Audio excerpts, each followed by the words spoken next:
Hello, my friends. This is Nikki. Today we'll be reading and paraphrasing from the Poem of the Man God, Volume 1, Maria Valtorta, starting on page 42. And we'll be talking about Mary's presentation in the temple. Mary is walking between her father and mother along the streets of Jerusalem, heading to the temple where she's going to be consecrated as a virgin of the temple. She's only 3 years old. She's very beautiful and all dressed in white, and she's walking between her elderly parents, who seem older and sadder and more tired because they are sacrificing their greatest joy in life, which is their daughter, to God. And they do it with love and gladness because they love God very much, but it does take a great toll on them. They are both endeavoring to conceal their tears. They proceed slowly, very slowly. Relatives Elizabeth and Zacharias join them. Anne says, "You must not think that I am repenting, or that I am giving my treasure to the Lord unwillingly.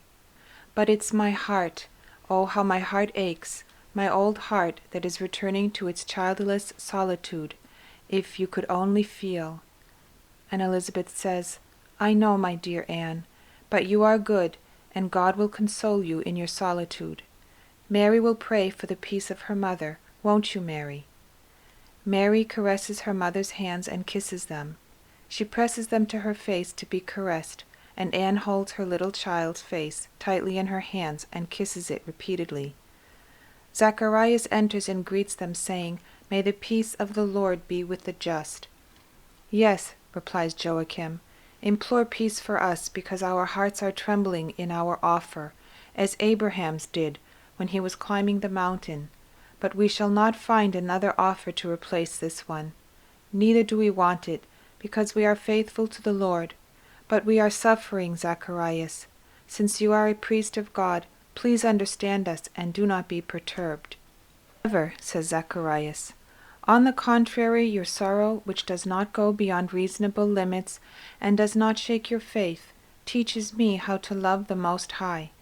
But take heart, Anna the prophetess will take care of this flower of David and Aaron. At present she is the only lily of David's holy issue in the temple, and she will be taken care of as a royal pearl. Although we are approaching the time when the Messiah is to come, and the women belonging to the house of David should be anxious to consecrate their daughters to the temple, because the Messiah will be born of a virgin of David's issue, yet because of the general weakening of faith, the places of the virgins in the temple are empty. It is true that there are still 30 years to the appointed time, but then Zacharias looks at Mary thoughtfully. "I will watch over her," he says.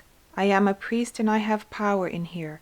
I will make use of it for this angel, and Elizabeth will often come to see her." Elizabeth says, "Oh, certainly. I am in such need of God that I will come and tell this little girl so that she may tell the Eternal One."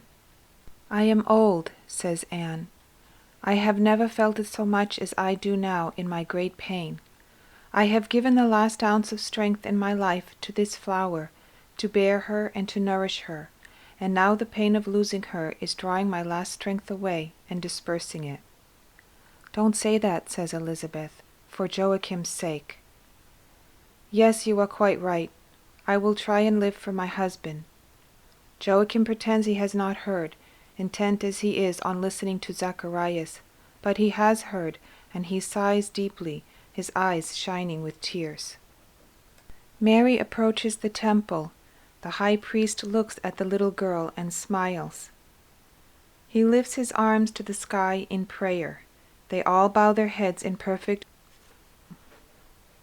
humility before the priestly majesty communicating with the eternal majesty. He takes her to the temple door, but before letting her in, he asks her, "Mary of David, are you aware of your vow?" When she replies yes in her silvery voice, he cries out, "Go in then, walk in my presence and be perfect." Anne and Joachim cry, "Let us give glory to the Lord, who is receiving her in his house and is leading her along his path." Jesus says, "The high priest had said, Walk in my presence and be perfect. The high priest did not know that he was speaking to the woman who was inferior in perfection only to God. But he was speaking in the name of God, and therefore his order was a sacred one. It is always sacred, particularly with regard to the Virgin full of wisdom. Mary had deserved that wisdom should precede her and show itself to her first, because from the beginning of her day she had watched at its door, and wishing to be taught out of love, she wanted to be pure, to achieve perfect love, and deserved to have wisdom as her teacher. In her humility, she did not know that she possessed wisdom before being born, and that the union with wisdom was but the continuation of the divine pulsations of paradise. She could not imagine that, when God whispered sublime words to her, in the depths of her heart, in her humility, she considered them thoughts of pride, and raising her innocent heart to God, she besought him, "Lord, have mercy on thy servant." Oh, it is true that the true wise Virgin, the eternal Virgin, has had only one thought from the dawn of her days, to raise her heart to God from the morning of life, and to watch for the Lord, praying for the Most High, asking forgiveness for the weaknesses of her heart, as her humility convinced her. And she was not aware that she was anticipating the request for forgiveness for sinners, that she would later make at the foot of the cross, together with her dying Son. When the great Lord will decide, she will be filled with the spirit of intelligence, and will then understand her great mission. For the time being, she is only a child, who, in the sacred peace of the temple, establishes and re-establishes closer and closer connections, affections, and memories with her God. Walk in my presence and be therefore perfect. I am slightly modifying the sacred phrase, and I am giving it to you as an order. Be perfect in love, perfect in generosity, perfect in suffering. Look once again at Mother, and consider what so many ignore or wish to ignore, because sorrow is too irksome to their taste and their spirit. Sorrow. Mary suffered from the very first hour of her life. To be perfect as she was implied the possession of a perfect sensitivity. Consequently, sacrifice was to be more piercing, and thus more meritorious. He who possesses purity possesses love. Who possesses love possesses wisdom. Who possesses wisdom possesses generosity and heroism, because he knows why he makes a sacrifice. Raise your spirit, even if the cross bends you, breaks you, and kills you. God is with you. This talks now about the death of Joachim and Anne. He says, "Like a quick winter twilight, when the ice-cold wind gathers clouds in the sky, the lives of my grandparents had a quick decline after the sunshine of their lives was placed to shine before the sacred veil of the temple." The books of wisdom may be applied to all men who will find guidance in them, and a light for their behavior. But happy are those who can be recognized amongst the spiritual lovers of wisdom. I surrounded myself with wise people in my human kinship. Anne, Joachim, Joseph, Zacharias, and even more Elizabeth, and then the Baptist. Are they not real wise people? Not to mention my mother, the abode of wisdom. Wisdom had inspired my grandparents how to live in a way which was agreeable to God, from their youth to their deaths, and like a tent protecting them from the fury of the elements, wisdom had protected them from the danger of sin. The sacred fear of God is the root of the tree of wisdom, that thrusts its branches far and wide to reach with its top tranquil love in its peace, peaceful love in its security, secure love in its faithfulness, faithful love in its intensity, the total, generous, effective love of saints.